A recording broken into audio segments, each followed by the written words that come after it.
I'm here with somebody who is, you're 34? I'm actually 35. 35, yeah. But you were diagnosed at what age? I was diagnosed at age 24. And what prompted you going in? Well, I had a lump that seemed to be rapidly growing, and it was kind of on the top portion of my breast. And so it was really obvious. So I went... So shallow. You mean shallow also? Yeah, it was shallow and so far enough up that, it was kind of blipping the skin. Oh, so interesting. It was fairly, it wasn't in the body of the breast itself. So anyway, went to the hospital, and they did a fine needle aspirate, and the cells basically turned up benign. They said it was a cystic, thing, and so I was thrilled. So I went away, and over the next couple of months, it kept growing. So at the time, I was in vet school, and I had taken clinical pathology for 7 semesters in a row or something. That was part of my master's program. And so one day, I went to the hospital that had the sample, and I said, "Can I look at this?" And so I requested the sample. I brought it to pathology rounds, and I had the clinical pathologist, the veterinary pathologist, look at this thing in front of the whole rounds group, and right there were malignant cells that they had missed. So I went back to the hospital and said, my veterinary pathologist is not buying the benign cyst thing, plus it's growing and it's hurting. And so at that point they scheduled a biopsy, like the next day.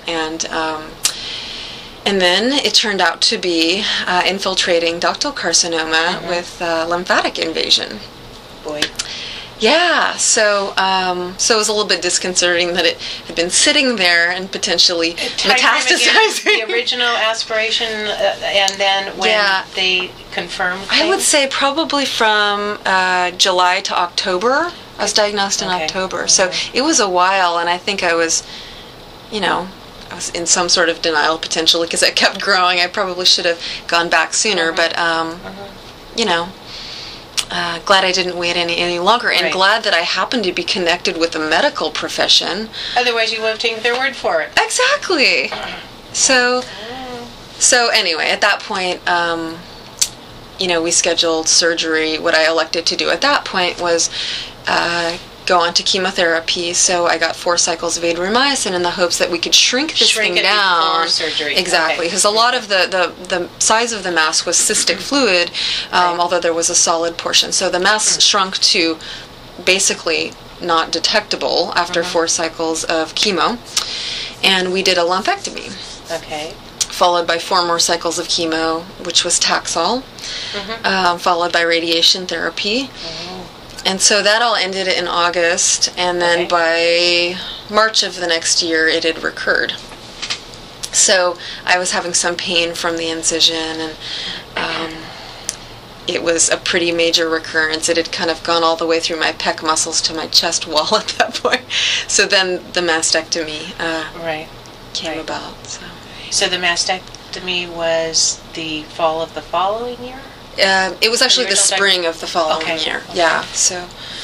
Oh my goodness. And this was at age 24.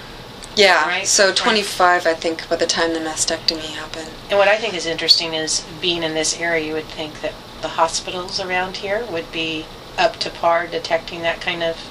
Yeah, I was in Illinois. For what it's worth, I was in Illinois at vet school when it happened. And then, being from this area, I came back and was treated at Stanford. Okay.